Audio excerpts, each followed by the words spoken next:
او میرے مولا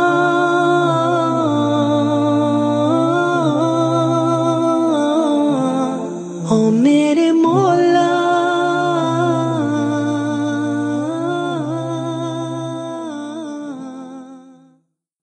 دنیا کیا ہے؟ اس کے بارے میں دنیا داروں کا خیال کچھ اور ہے، مالداروں کا خیال کچھ اور ہے، عیش پرستوں کا خیال کچھ اور ہے، حکمرانوں کا خیال کچھ اور ہے، دانشوروں کا خیال کچھ اور ہے، حکماء، اطباء اور سائنسدانوں کا خیال کچھ اور ہے۔ ایمان اور وحی کی روشنی نہیں رکھنے والے مذہبی لوگوں اور پرہیزگاروں کا خیال کچھ اور ہے، اور وحی کی روشنی رکھنے والے انبیاء کی تفسیر کچھ اور ہے۔ آپ دنیا کے بارے میں تحقیق کرنے بیٹھیں گے تو آپ کو پتہ چلے گا ہر ایک نے جو دنیا کو غور سے دیکھا ہے، جو اس کی ترجمانی کی ہے، جو اس کی حقیقت بیان کی ہے، وہ دوسرے سے مختلف ہے۔ اور اگر یہ دو خیالات کسی ایک کے سامنے رکھے جائیں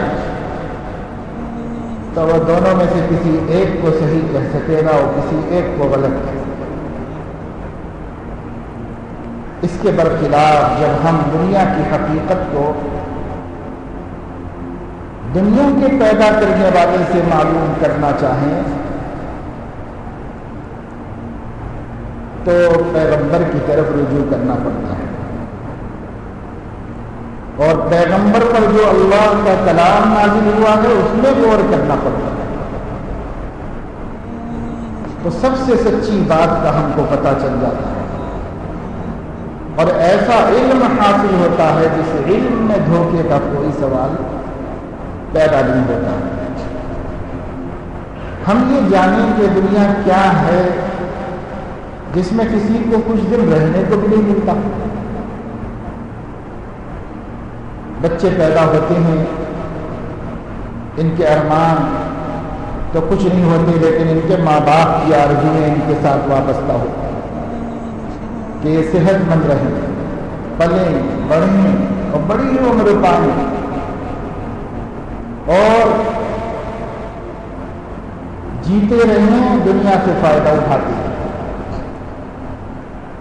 لیکن یہ ارمان کبھی تو ان ماں باپ کی زندگی ہی میں ٹوٹ جاتے ہیں، اور کبھی ان کے مرنے کے بعد کسی نہ کسی وقت ان کی تمناؤں کا یہ خواب چکناچور ہو جاتے ہیں۔ ہم کبھی سوچتے ہیں آخر یہ دنیا کیوں بنائی گئی ہے؟ اگر اس دنیا کو بسانا ہی ہے، اس کو قائم ہی رکھنا ہے، تو کیوں نہ ایسا ہوتا کہ ایک مخلوق پیدا کر دی جاتی، سدا وہی مخلوق اس دنیا کے اندر۔ کیوں ایسا ہوتا ہے کہ ایک آدمی اپنی پوری جوانی، اپنی پوری صحت، اپنا علم، اپنی قوت خرچ کرتا ہے ایک آرام دہ زندگی کو، ایک باعزت زندگی کو پانے کے واسطے، اور کبھی تو اس میں وہ کامیاب بھی نہیں ہوتا، اور اگر کامیاب بھی ہو گیا تو اس وقت جا کے ہوتا ہے جب وہ اپنے من کے مطابق اپنی اسباب زندگی کو دیکھتا ہے تو موت بھی سامنے کھڑی رہتی ہے اور مسکراتی رہتی ہے کہ تم سمجھ رہے ہو کہ اب اس محل میں جیو گے، لیکن یہ تمہارے لیے نہیں ہے، اور ہم تمہارا لے جانے کے انتظار میں کھڑے ہیں۔ اور حق یہ ہے کہ عقل مند آدمی جب زندگی بھر کی کوششوں سے زندگی کے ایک اسٹیٹس کو پہنچتا ہے اور اب یہاں سے من چاہی زندگی گزارنا چاہتا ہے، تو خود اس کو بھی سمجھ میں آتا ہے اب مل کے کیا فائدہ، جب آنکھوں میں دیکھنے کی طاقت کمزور ہو گئی اور کانوں میں سننے کی قوت کمزور پڑ گئی، زبان میں گویائی ڈھیلی پڑ گئی، منہ میں دانت کمزور ہو گئے، پیٹ میں آنکھ کمزور ہو گئے، ہاتھ پیر میں راشا آ گیا، نہ بیویوں کے قابل رہے، نہ مال کے قابل رہے، نہ کھانے کی لذتوں کے قابل رہے، نہ پہن کر رہنے کے قابل رہے، نہ سواریوں پر غرور کرنے کے لائق رہے، سب کچھ ملا تو آج ملا، بچہ بھی کما کے بھیج رہا ہے، دوسرا بیٹا بھی لالا بھی رکھ رہا ہے، ہماری بھی اپنی آمدنیاں ہیں، کاروبار بھی خوب پیداوار کر رہے ہیں۔ تو وقت آیا تھا تمناؤں کے پورے کرنے کا، تو نہ اپنے جسم میں وہ قوت رہی کہ ان لذتوں سے فائدہ اٹھائیں، اور نہ زندگی اتنی باقی ہے کہ کچھ ہم اس کو دیکھ کر ہی خوش ہو جائیں۔ تو آدمی اس وقت کہتا ہے کہ افسوس، یہ زندگی یوں برباد کرنے کے بجائے کسی باقی رہنے والی ذات اور کسی غیر فانی ہستی جس کے پاس جا کر ہمیشہ رہنا ہے اسی کو خوش کرنے میں لگا دیتا، تو وہ تمنا تو پوری ہو جاتی ہے، تو پوری نہیں ہو سکتی۔ مگر اس وقت کا یہ احساس اس کام کے لائق بھی نہیں رکھتا کہ اب کر دے، کیونکہ اس وقت تو ضعف ہو گیا، قوا کمزور ہو گئے، اب کچھ زیادہ وہ بھی نہیں کر سکتا جس کی اب حسرت پیدا ہوتی ہے انسان کو۔ تو کبھی آپ سوچیں اور بار بار سوچیں، ایسا کیوں ہوتا ہے اس دنیا کے اندر کہ ایک آدمی پیدا ہوتا ہے اور اسے جینے ہی نہیں دیا جاتا، اس کو وہ جینا چاہتا ہے تو بھی جینے نہیں دیا جاتا اس کو، اور وہ چلا جاتا ہے، دوسری کھیپ آ جاتی ہے، وہ چلے جاتے ہیں، تیسرے آتے ہیں، صدیوں سے نہیں قرنوں سے دنیا میں نئے لوگ آ رہے ہیں اور نئے لوگ اس کو بسا رہے ہیں، اور جو پچھلے لوگ تھے وہ پتہ نہیں کہاں جا کے پڑے ہوئے ہیں، ان کو آج یہ دنیا دیکھنے کو بھی نصیب ہے۔ ایسا کیوں ہوتا ہے؟ اگر یہ دنیا رہنے ہی کی جگہ تھی، اگر یہ دنیا جی لگانے ہی کے قابل تھی، اگر یہ دنیا اپنی تمام صلاحیتوں کو کھپانے ہی کے واسطے تھی، تو پھر اس آدمی کو حیات تو ملنی چاہیے۔ 500 سال 1000 برس تو کم سے کم رہنے کو ملتا، بیچارے کو کچھ بھی نہیں ملتا، ایک چھوٹی سی زندگی ہے، جیسے کسی سے ادھار مانگ کے لائے ہوں اور اپنے ہاتھ میں بھی نہیں رہی، واپس کرنے کا وقت آ گیا، کوئی فائدہ ہی نہیں اٹھایا اس سے۔ تو آپ اس سوال کا جواب دنیا کے عقلاء سے، حکماء سے، بڑے بڑے دانشوروں سے، بڑے بڑے اسکالرس سے، بڑے بڑے لائق سے پوچھیں گے، کوئی بھی حل نہیں کر سکتا۔ وہ یہ کہتا ہے میں بھی حیران و پریشان ہوں، میں اتنا بڑا مشہور ڈاکٹر بن گیا ہوں کہ ساری دنیا میری لیاقت کا لوہا مان چکی ہے، لیکن میں اپنی زندگی پہ نظر ڈالتا ہوں تو زیادہ بیت گئی ہے، تھوڑی باقی رہ گئی۔ میں اتنا بڑا بیرسٹر بن گیا ہوں، لائر بن گیا ہوں کہ ساری دنیا میری قابلیتوں پر رال کٹتا رہی ہے اور دنیا بھر میں میرا نام روشن ہو گیا ہے، لیکن میں اب اپنی اس باعزت زندگی کتنی باقی ہے یہ دیکھتا ہوں کہ جو گزر گئی وہ زیادہ ہے، جو باقی ہے وہ بہت تھوڑی ہے۔ میں اب دنیا کا بہت بڑا مانا ہوا تاجر ہو گیا ہوں، انٹرنیشنل بزنس مین ہو گیا ہوں، دنیا کے دامی گرامی دولت مندوں کی فہرست میں میرا نام آ گیا ہے، لیکن میں اپنی زندگی کو دیکھتا ہوں تو اس دولت سے فائدہ اٹھانے کے لیے بہت تھوڑی سی باقی رہ گئی ہے، یہ سایہ پتہ نہیں کب ختم ہو جائے، سورج ڈوب جائے زندگی کا اور میں تختہ کا تختہ رہ جاؤں۔ دنیا میں کسی کے بارے میں بھی یہ سوچیں، دین کی نسبت سے بھی سوچے آپ، کوئی شیخ کامل ہو، صاحب تقویٰ ہو، اللہ والا ہو، ایک عمر میں جا کے قبولیت حاصل ہوتی ہے اور ایسا وقت بھی آتا ہے کہ دنیا کے بڑے چھوٹے مالدار عمراء سلاطین اس کے آگے ہاتھ جوڑنے پر مجبور ہو جاتے ہیں اور سب اس کو دل کی گہرائیوں سے عقیدت و عزت کے جذبات پیش کرتے ہیں، لیکن جب وہ یہ دیکھتا ہے کہ اب میں مان لیا گیا دنیا والوں کے سامنے کہ اللہ سے میرا تعلق اتنا مضبوط ہے تو میں ان کے ساتھ زندگی گزارنے اور اپنے پاک نفوس سے اس امت کو فائدہ پہنچانے کے لیے کتنا سرمایہ حیات رکھتا ہوں، تو تو اسے بھی مایوسی ہوتی ہے کہ اب کیا رہا، سر کے بال بھی سفید ہو گئے، داڑھی بھی سفید ہو گئی، بھویں بھی سفید ہو گئی، لوگ اب جا کر کے مانی کہ اتنی بڑی ہستی ہے، تبرک کے قابل ہے، فائدہ اٹھانے کے لائق ہے، مگر خود میری زندگی میں کچھ حصہ باقی نہیں رہ گیا، 2-4 برس کب پتہ نہیں اللہ پاک بھیج دے، بلانے والے کو چلنا پڑے بستر اٹھا کے۔ تو دین کی نسبت سے ہو، دنیا کی نسبت سے ہو، علم کی نسبت سے ہو، مال کی نسبت سے ہو، آدمی جب کسی قابل ہو جاتا ہے تو اس کے سامنے مدت حیات بہت مختصر رہتا ہے۔ تو کیا کسی دیوانے مجنون نے نعوذ باللہ یہ کارخانہ عالم کا نظام قائم کیا؟ یہ کیا ہے کہ صبح سے بیٹھ کر کے گھر کے سامنے بچے گھروندہ بناتے رہے، انہوں نے ریتی اور مٹی کو جوڑ جوڑ کر کے دیواریں بھی بنائی، اس میں کنواں بھی کھودا، اس کے اندر انہوں نے کار ملائی، درخت بھی لگائے، مکان بھی بنائے، دالان بھی بنایا، باورچی خانہ بھی بنایا، اور بڑے بڑے انجینئر دماغ کام کرتے رہے، اور جب بچوں کی طبیعت تھک گئی تو اٹھ کے کھڑے ہوئے، 2-4 لاکھ مار کے سب مٹی برابر کر دی، قصہ ختم کر دیا۔ کیا یہ دنیا بھی کسی ایسے نادان بچوں نے بنائی ہے کہ جن کا جی جب تک چاہے گا یہ دنیا چمکتی رہے گی، اور پھر دیکھتے دیکھتے کسی کا گھر اجڑ جائے گا اور کسی کی زندگی برباد ہو جائے گی اور کسی کی حیات کی ایسی شام آئے گی کہ اس کے بعد کوئی صبح نہیں۔ تو اس کا جواب تو یہ ہے کہ کسی نادان بچوں نے کارخانے عالم کو نہیں بنایا، بلکہ اس مدبر نے بنایا ہے، اس حکیم و دانا نے بنایا ہے، جس نے سب داناؤں کو اور عقل مندوں کو عقل بخشی، اس کی بنائی ہوئی دنیا ہے۔ پھر وہ کیوں جینے نہیں دیتا؟ پھر کیوں وہ دنیا میں لوگوں کو رہنے نہیں دیتا؟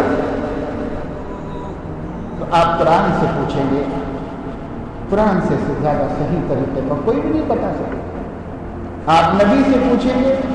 نبی سے زیادہ صحیح طریقے پر دنیا میں کوئی نہیں بتا سکتا۔ قرآن میں جو کچھ ہے وہ بھی بتانے کو نبی ہی ہے۔ اللہ کے نبی صلی اللہ علیہ وسلم نے صحابہ کرام کو بنا پوچھے بھی اور پوچھنے پر بھی بار بار سمجھایا کہ دیکھو دنیا آبادی نہیں ہے، دنیا کوئی بستی محلہ رہنے کی جگہ نہیں ہے، دنیا مسافرت خانہ ہے، اور پیدا کرنے والے نے اس کو ٹیمپرری طور پر بنایا ہے اور اس کے اندر آنے والوں کو بھی ٹیمپرری طور پر بھیجا ہے۔ جیسے کسی شادی خانے میں شادی ہو رہی ہو کسی، تو انہوں نے 1 دن کے لیے کرایہ دیا ہے، 1 دن کے لیے اپنی مرضی کے مطابق سجایا ہے، اور 1 دن کے لیے وہاں کھانا پکایا ہے، 1 دن کے لیے عزیزوں، رشتہ داروں، دوستوں کو اکٹھا کیا ہے۔ یہ جو آئے ہیں ان کو بھی چلے جانا ہے، یہ جو رشتہ دار ہیں یہ بھی نہیں رہیں گے، یہ جو میزبان ہیں یہ بھی اٹھنے والے ہیں، اور یہ جو مہمان ہیں ان کو بھی چلے جانا ہے، یہ جو برتن ہیں یہ بھی ٹیمپرری آئے ہیں یہاں پر، اور یہ جو سجاوٹیں کی گئی ہیں یہ بھی وقتی طور پر کی گئی ہیں، یہ جو روشنی چل رہی ہے وہ بھی آج ہی کے لیے کرائے پر مستعار لی گئی ہے۔ کل بھی یہ شادی خانہ روشن رہے گا، اور کل بھی یہاں کھانا پکے گا، اور کل بھی یہاں مہمان آئیں گے،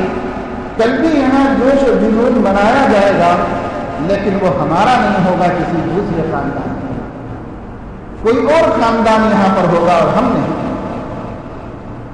جیسے وہ ایک شادی خانہ عارضی طور پر روزانہ کسی دوسرے کی ضرورت پوری کر رہا ہے،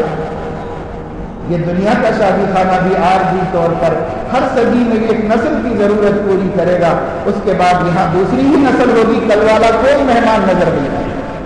کل والا کوئی میزبان یہاں پر نہیں ہوگا، پھر وہ سب کہاں چلے گئے؟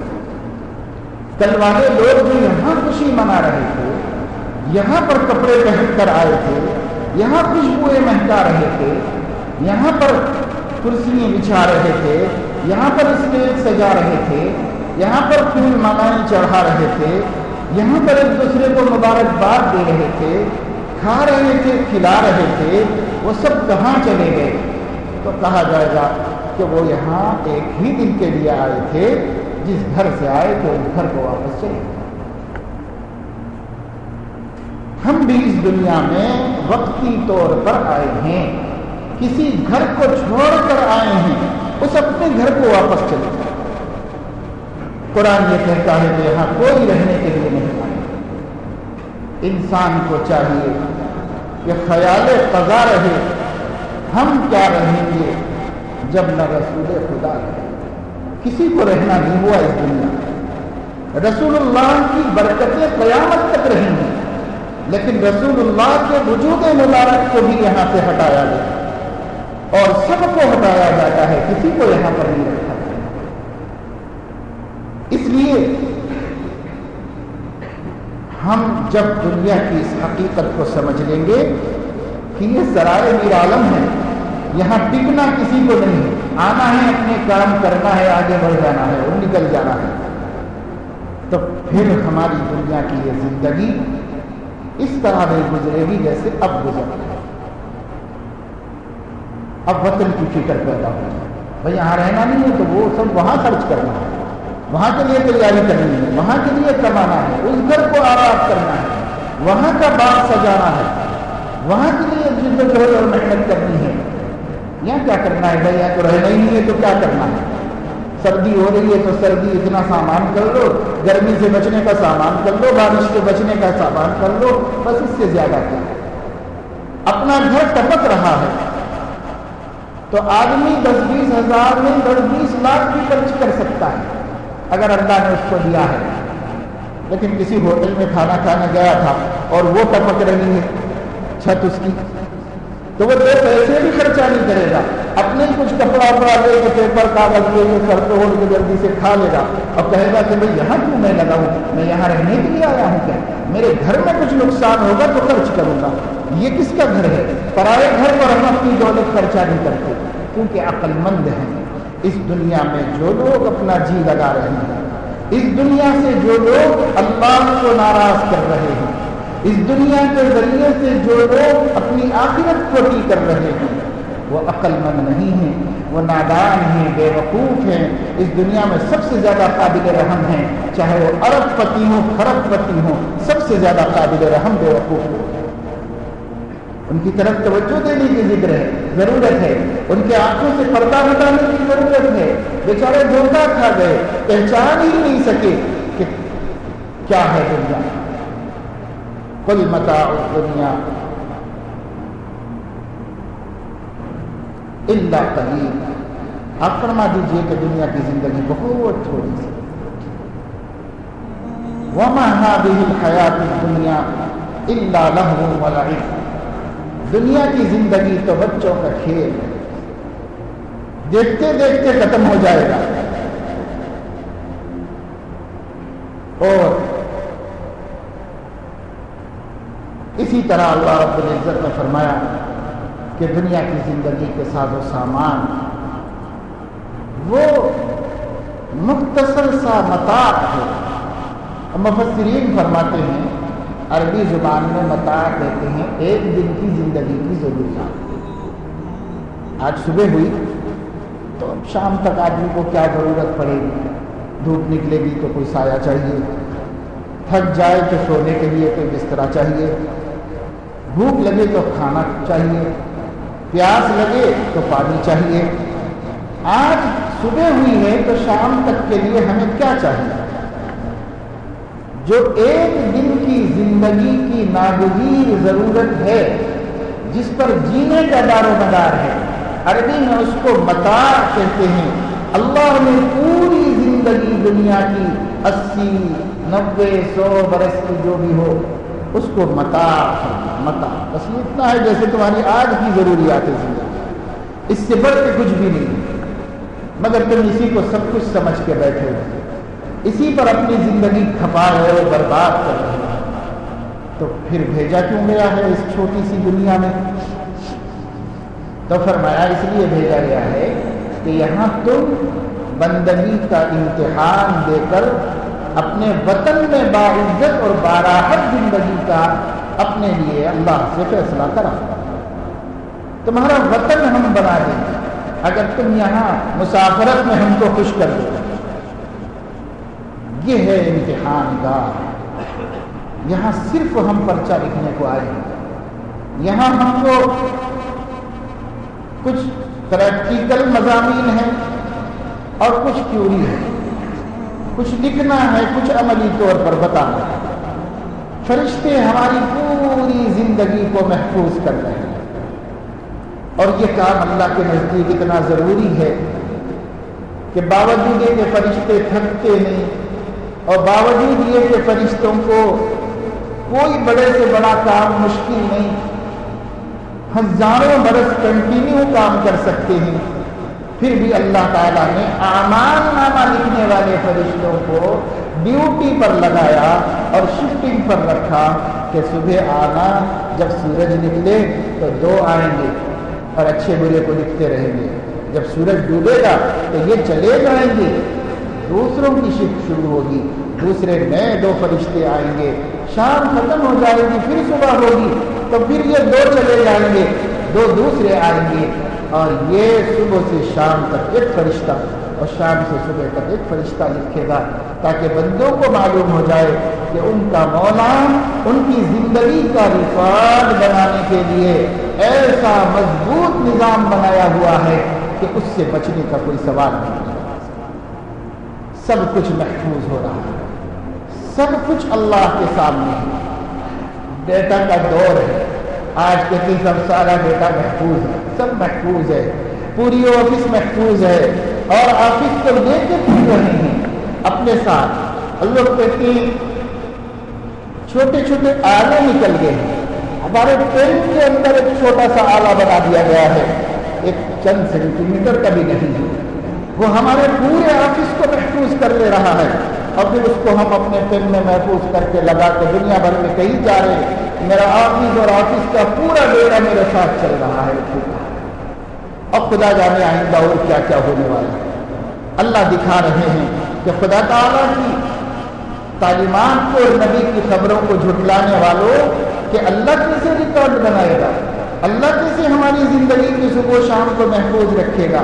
اللہ پاک کے سامنے کیسے ہمیں تولا جائے گا، اعمال کو کیسے تولا جائے گا۔ آج کوئی قرآن کا بتایا ہوا عقیدہ اور نبی کی بتائی ہوئی خبر ایسی باقی نہیں رہ گئی جسے دنیا کی مصنوعات میں اور اللہ کی دی ہوئی عقلوں سے دنیا میں نئی نئی ایجادات کرنے والوں نے ان سب کی عملی مثال اس عالم مثال میں پیش نہ کی۔ اب اس کے بعد ایمان لانے میں کیا دشواری ہے بھائی؟ صحابہ کا یقین اور صحابہ کا ایمان بہت اعلیٰ درجے کا ہے، کیونکہ وہ نبی کو دیکھ کر ایمان لائے۔ اس سے مضبوط، اس سے اعلیٰ درجے کا کوئی ایمان نہیں ہو سکتا تھا۔ ان کے لیے غیب کی چیزیں اتنی غیب رکھی گئی کہ بیچارے سوچتے بھی تو ان کو کچھ سمجھ میں نہیں آ سکتا، لیکن چونکہ ایمان کامل تھا تو جیسے جیسے نبی خبر دیتے گئے وہ ایمان لاتے چلے گئے، اور ایسا مانا کہ عمر فاروق فرماتے ہیں آج جنت دوزخ اللہ پاک میری آنکھوں کے سامنے کر دیں تو عمر کا ایمان ایک ذرے کے برابر نہیں بڑھے گا، جو میں نبی کے کہنے سے مانا ہوں اللہ تعالیٰ کے دکھا دینے کے بعد اس ماننے میں کوئی اضافہ نہیں، گنجائش ہی نہیں۔ آخر سے آخر جتنا مانا جا سکتا تھا اتنا میں نے نبی کے کہنے سے مانا ہوا،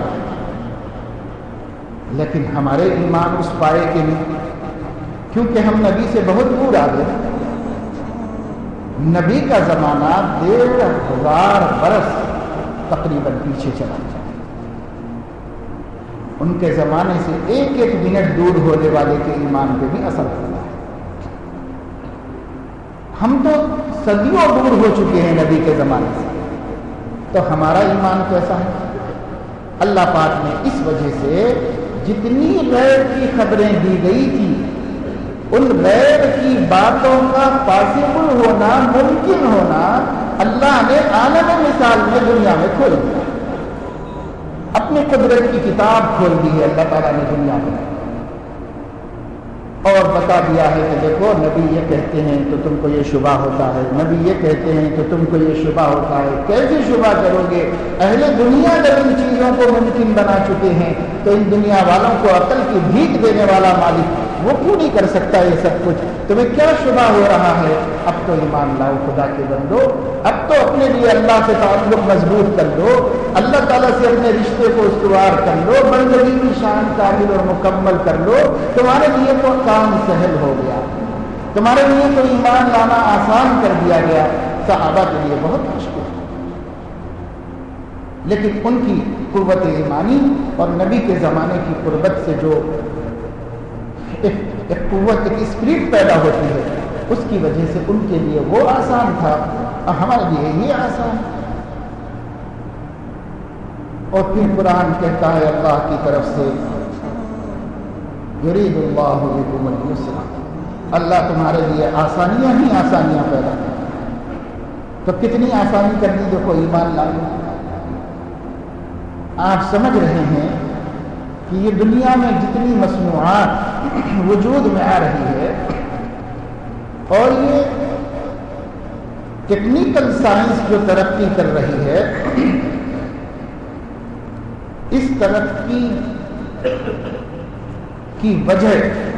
اس کا سبب، اس کی ضرورت دنیا والوں کو مادی طور پر راحتیں حاصل ہونا ہے، تو خیر سمجھ لیجئے اس میں کوئی حرج نہیں،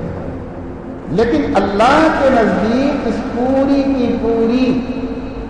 ٹیکنیکل سائنس کی ترقی اور ٹیکنالوجی کے دن بدن اضافے کا سبب حقیقی اور اصلی یہ نہیں ہے کہ ہماری مادی راحتوں کا سامان ہو جائے، بلکہ اس کا اصلی سبب یہ ہے کہ ہماری روحانی رکاوٹوں کا خاتمہ ہو جائے اور ہم اللہ کو آسانی سے پہچان لیں اور اپنے مالک پر اپنے ایمان کو مضبوط کر کے اپنی زندگی کے مقصد کو پورے کرنے والے بن جائیں۔ تو اس کا الٹا فائدہ ہونے کے بجائے نقصان ہمیں یہ ہو گیا کہ ہم اسی میں الجھ کے رہ گئے، انہیں کو معبود بنا لیا، انہیں کو مقصود بنا لیا، اسی میں ہم الجھ کے رہ گئے۔ یہ نہیں تھا اللہ کا مقصد کہ ہم اس میں الجھ جائیں، اللہ کا مقصد یہ تھا کہ ہمیں نبی کی خبروں کو ماننا آسان ہو جائے اور پھر ہم اسی طرح باعمل زندگی گزاریں جس طرح صحابہ کرام نے ماننے کے بعد باعمل زندگی گزاری تھی۔ ہم بھی ویسا تقویٰ پیدا کریں، کیونکہ ماننا اصل ہے، مان لینے کے بعد عمل کرنا مشکل نہیں ہے۔ صحابہ کو عمل کرنا آسان ہوا ماننے کی وجہ سے، ہم کو عمل کرنا مشکل ہو رہا ہے نہ ماننے کی وجہ سے۔ تو اس لیے ماننے کو اللہ نے ماننے کے اسباب آسان کر دیے، اور اس کے بعد قرآن کریم پڑھیں گے تو پھر ہمیں سمجھ میں آتا چلا جائے گا کہ جو قرآن کہہ رہا ہے سب سچ کہہ رہا ہے۔ اس میں کیا شک ہے بھائی؟ اس میں کیا شبہ کی بات ہے؟ نہ سمجھی اور کم علمی سے اگر کسی کو کھٹک ہوئی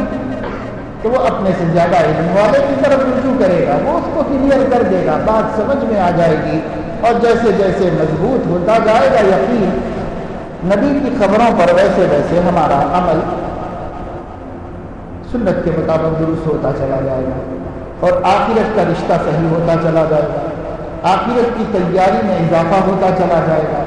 حق تعالی شانہ کی عظمت، محبت اور ان پر اعتماد کامل بنتا چلا جائے گا ہمارا۔ لیکن ہم نے جاننے کی کوشش نہیں کی، سمجھنے کی کوشش نہیں کی۔ قرآن صاف طور پر اعلان کرتا ہے انما الحیات الدنیا لعب ولہو وزینۃ وتفاخر بینکم وتکاثر فی الاموال والاولاد۔ دیکھو یہ دنیا کی زندگی تو بس کھیل کود ہے، لغو لایعنی ہے، زینت کا سامان ہے، ایک دوسرے پر فخر و مباحات اور ایک دوسرے پر رشک کرنے، ایک دوسرے کے ساتھ تسابق، تقابل اور کمپٹیشن کرنے کا ذریعہ ہے، مال کی زیادتی پر فخر کرنے کا، اولاد کی بہتات پر فخر کرنے کا ذریعہ ہے یہ دنیا۔ کمثل غیث، لیکن حقیقت اس کی یہ ہے جیسے بارش کہ جب وہ برستی ہے تو کھیتیاں لہلہانے لگتی ہیں، ہری بھری ہو جاتی ہیں، ان کے اوپر دانا نکل آتا ہے، اور وہ کھیتیاں اپنی سانت پر یعنی اپنے پیڑ پر، اپنی جڑوں پر، اپنی بنیاد پر کھڑی ہو جاتی ہیں۔ تو جو کاشتکار لوگ ہیں بہت خوش ہو جاتے ہیں۔ اعجب الکفار نباتہ، کاشتکار کو اتنی خوشی ہوتی ہے کہ پھولے نہیں سماتا اسے دیکھ دیکھ کر کے۔ ثم یہیج فتراہ مصفرا، پھر وہ ڈاوا ڈول ہو جاتی ہے، کمزور ہو جاتی ہے، پھر تو دیکھتا ہے کہ پیلی پڑ گئی ہے اور اس کی زندگی کا سورج ڈوبنے لگا ہے، اور اب وہ اپنے پیر پہ کھڑے ہونے کے قابل بھی نہیں۔ ہاں نے اسے گرا دیا اور وہ پڑ گئی زمین کے اوپر۔ ثم یکون حطاما، پھر اس کے بعد وہ ایسی گھاس بن جاتی ہے جسے جانور چر لیتے ہیں۔ اللہ تمہیں یہ بتانا چاہتا ہے وفی الآخرۃ عذاب شدید ومغفرۃ من اللہ ورضوان، میرے بندو آخرت میں دو ہی چیزیں ہیں، دو ہی کیٹیگری ہیں، دو ہی قسمیں ہیں لوگوں کی، یا تو وہ عذاب شدید میں ہیں یا مغفرت و رضا میں ہے۔ تیسری کوئی وہاں پر قسم نہیں ہوتی انسانوں کی، دو ہی قسم ہیں۔ وما الحیات الدنیا الا متاع الغرور، دنیا کی زندگی تو دھوکے کا سامان ہے۔ تم کس دھوکے میں پڑ گئے، کس چیز کے اندر الجھ گئے؟ تمہیں اس کے لیے یہاں نہیں بھیجا۔ بچے کو اسکول بھیجا گیا تھا، رستے میں اس نے کھیلتے ہوئے دو چار بچوں کو دیکھا تو وہ بھی بچوں کے ساتھ کھیلنے میں مشغول ہو گیا۔ اس کا باپ ادھر سے گزرے گا تو رکے گا اور کہے گا بیٹا تمہیں پڑھنے کے لیے بھیجا گیا تھا، تمہاری زندگی اتنی بیکار زندگی نہیں، اتنی بیٹی پر زندگی نہیں، اتنی فالتو زندگی نہیں کہ تم یہاں گلیوں میں کھیلو، تم چلو پڑھنے کے لیے جاؤ، تم سے تو بڑے بڑے کام لینا ہے اور تمہیں تو زمانے کا امام بنانا ہے، جاؤ پڑھو۔ پکڑ کے لے جائے گا، بچہ کھیلنا نہیں چھوڑنا نہیں چاہے گا، باپ زبردستی لے جائے گا، اسے ٹافی کا وعدہ کرے گا، بسکٹ دلائے گا، مارے گا ایک تھپڑ اور زبردستی لے جا کے کلاس میں بٹھا دے گا۔ مولا کریم اس قرآن کے ذریعے سے مثال کے طور پر دنیا کے اس خیر خواہ باپ کا کردار ادا کرتا ہے کہ لوگ اس دنیا میں آ گئے اور اسی کی زیب و زینت اور اسی کی لذت میں الجھ گئے، اور ان کو یہاں نہیں بھیجا گیا تھا کہ تم یہاں کھیلنے کے لیے جاؤ دنیا میں، بلکہ ان کو یہاں اس لیے بھیجا گیا تھا کہ آخرت کی تیاری کرو اور اللہ کے سامنے سرخرو ہونے کے لیے سامان تیار کرو، اس کے لیے بھیجا گیا تھا۔ یہ نادان تو آگے اسی میں لگ گیا اور اسی کھیل میں لگ گیا، تو اللہ نے قرآن نازل کیا، اپنے آخری نبی کو بھیجا، رؤوف الرحیم کو بھیجا، بڑا مشکل سایہ امت پہ اللہ نے ڈالا، اور اس سائے نے کہا کہ تم کہاں یہاں آ کے الجھ گئے، اے میرے امتیو بہت نادان ہو تمہیں کھیلنے کے لیے نہیں پیدا کیا گیا، تم عورتوں کی لذت کے واسطے نہیں پیدا کیے گئے، تم مال کی لذت کے واسطے نہیں پیدا کیے گئے، تم زندگی کی لذت اور جوانی کی لذت کے لیے نہیں پیدا کیے گئے، یہ تو سب ڈھلتے ہوئے سائے ہیں، آئیں گے اور اپنی عمر گزار کے چلے جائیں گے۔ تمہیں پیدا کیا گیا ہے اپنے مولا کو راضی کرنے کے واسطے اور اپنے پیدا کرنے والے کو خوش کرنے کے واسطے، تاکہ تمہیں ایک امتحان کے دن بلایا جائے اور رزلٹ سنایا جائے اور دنیا کی ساری مخلوق کے سامنے، نبیوں، ولیوں، فرشتوں، انسانوں، اچھوں بروں کے سامنے کھڑا کر کے تمہارا رزلٹ تمہیں بانٹا جائے، تقسیم کیا جائے اور کہا جائے ہاں اقرؤوا کتابیہ۔ وہ کہے گا اپنا رزلٹ لے کر کے کہ اے میرے دوستو آ جاؤ اور میری یہ کتاب پڑھو، دیکھو کیسا میں پاس ہوا ہوں، پوزیشن بھی ملی ہے مجھے اور مجھے آدھا درجے سے اللہ نے پاس کر دیا ہے۔ ہاں اقرؤوا کتابیہ، آؤ میرا اعمال نامہ دیکھو کیسا مبارک ہے اور کیسا نورانی اور چمک دمک رہا ہے۔ اور جو اس میں فیل ہو جائیں گے، نبی کی خیر خواہی کو نہیں مانیں گے، اس روحانی بات کی نصیحتوں کو نہیں سمجھیں گے، اس روحانی باپ کے سائے کو کی قدر نہیں کریں گے، ان کی روک ٹوک کی قدر نہیں کریں گے، ان کے حلال و حرام کو اٹھا کے بازو رکھ دیں گے اور اس کی کوئی پرواہ نہیں کریں گے، تب پھر جب نتیجہ سنانے کا دن ہوگا تو آج کی دنیا کے جھوٹے اور عارضی اور ٹیمپروری علوم میں آدمی فیل ہو جاتا ہے تو خودکشی کے راستے پر ڈھونڈنے لگتا ہے، اتنی ذلت محسوس کرتا ہے۔ کل سرے محشر نبیوں کے سامنے امتی کو جب اللہ اعمال نامہ بائیں ہاتھ میں دیں گے تو وہ کہے گا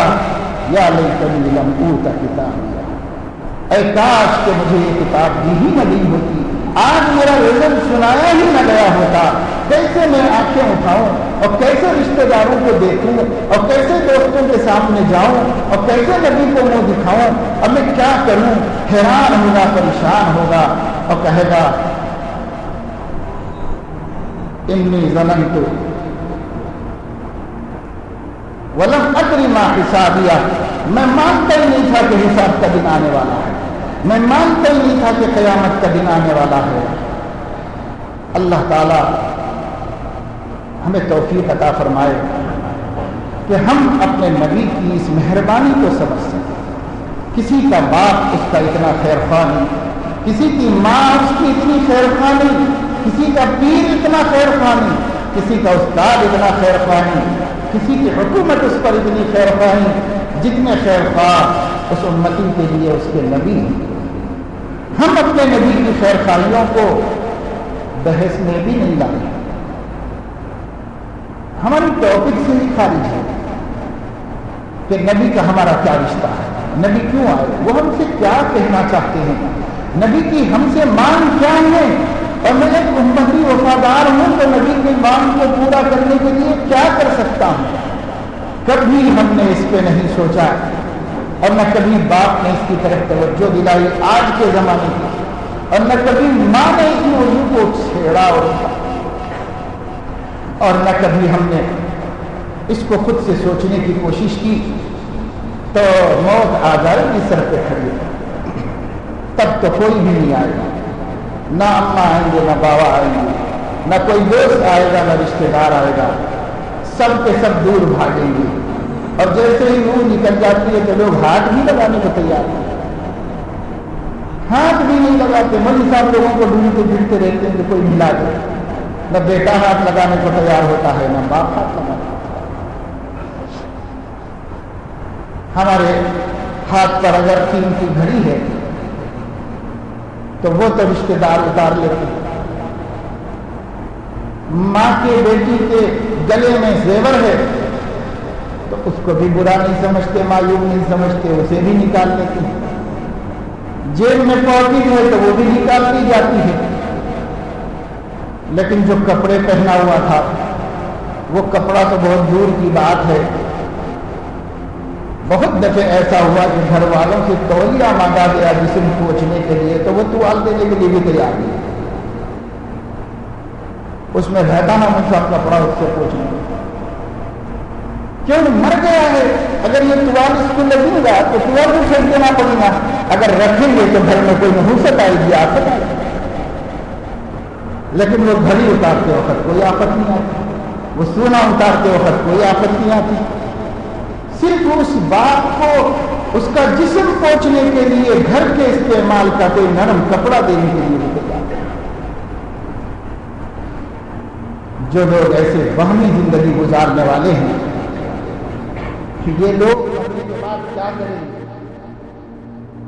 کسی ملا مرشد کو بلا کے حوالے کر دیں گے کہ بھائی اس کا آخری انجام تک آپ پہنچا دیجئے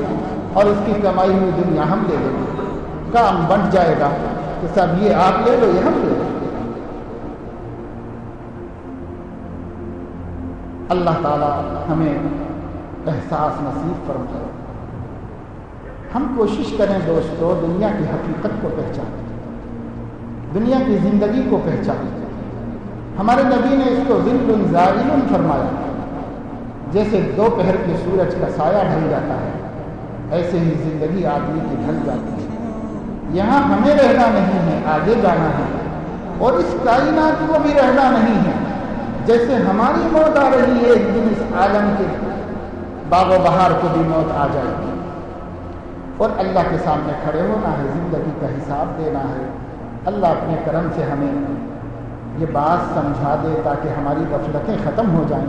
خدا سے جو ہم روٹھے ہوئے اور دور پڑے ہوئے ہیں یہ غفلت ختم ہو جائے، اپنے مالک کی طرف پلٹ جائیں، اپنے مولا سے اپنے تعلق کو صحیح کر لیں، اللہ سے صلح کر دیں، نبی سے رشتہ جوڑ دیں، اور ہم اپنی زندگی کو آخرت کے بنانے کے لیے استعمال کرنا شروع کر دیں۔ اللہ ہم سب کو توفیق عمل نصیب فرمائے۔ وآخر دعوانا